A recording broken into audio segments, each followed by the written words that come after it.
سعودی عرب میں دو دوست رہتے تھے، ایک ریاض میں اور ایک جدہ میں۔ دونوں نیک صالح آدمی تھے اور دونوں کے درمیان آپس میں بڑی گہری اور محبت دوستی تھی۔ ریاض والے دوست نے اپنے بچوں کی بے حد اصرار پر ان کو ٹی وی لا کر خرید کر دے دیا۔ اب گھر والے ٹی وی دیکھنے لگے۔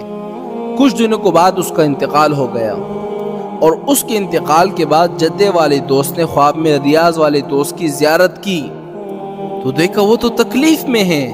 اس نے پوچھا، بھائی تمہارا کیا حال ہے؟ اس دوست نے جواب دیا کہ کیا بتاؤں، جب سے میرا انتقال ہوا ہے اپنے گھر والوں کو ٹی وی لا کر دینے کی وجہ سے عذاب میں مبتلا ہوں۔ اب وہ تو ٹی وی دیکھ کر مزے اڑا رہے ہیں اور میں عذاب کے اندر مبتلا ہوں، اور میں ہی جانتا ہوں کہ میں کس وقت سے گزر رہا ہوں اور بہت سخت تکلیف میں ہوں میں۔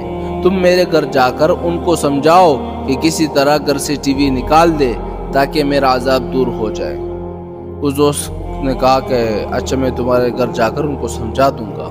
جب صبح ہو گئی تو اس کو رات والا خواب یاد نہیں آ رہا، سارا دن اپنے کام کاج میں مشغول رہا۔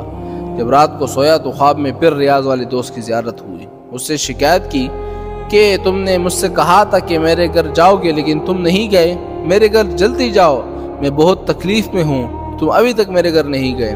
اس دوست نے پھر وعدہ کیا انشاءاللہ میں صبح ضرور جاؤں گا۔ اب جدہ والا دوست کہتا ہے کہ دوسرے دن میرا ریاض جانے کا بالکل پکا ارادہ تھا، لیکن پھر کوئی کام پیش آیا جس کی وجہ سے میں نہ جا سکا۔ اب رات کو میں پھر سے سویا تو خواب میں پھر سے مجھے زیارت ہوئی۔ پھر اس نے شکایت کی کہ تم مجھ سے کہتے ہو کہ میں جاؤں گا لیکن تم نہیں جاتے، اور میں یہاں بہت سخت تکلیف میں ہوں، عذاب میں ہوں۔ اس دوست نے وعدہ کیا کہ انشاءاللہ میں صبح ضرور جاؤں گا۔ جدہ والا دوست کہتا ہے کہ میں صبح ہوتے ہی جہاز کے ذریعے ریاض اپنے دوست کے گھر پر چلا گیا اور سب گھر والوں کو جمع کیا اور پھر ان کو اپنا خواب بتایا کہ تمہارے والد صاحب اس طرح سخت عذاب میں مبتلا ہے، اور انہوں نے عذاب کی وجہ یہ بتائی ہے کہ چونکہ میں نے ٹی وی لا کر دیا تھا اس لیے مرنے کے بعد عذاب ہو رہا ہے۔ اور اس نے کہا کہ میرے گھر والے تو عیش کر رہے ہیں اور میں عذاب میں مبتلا ہوں۔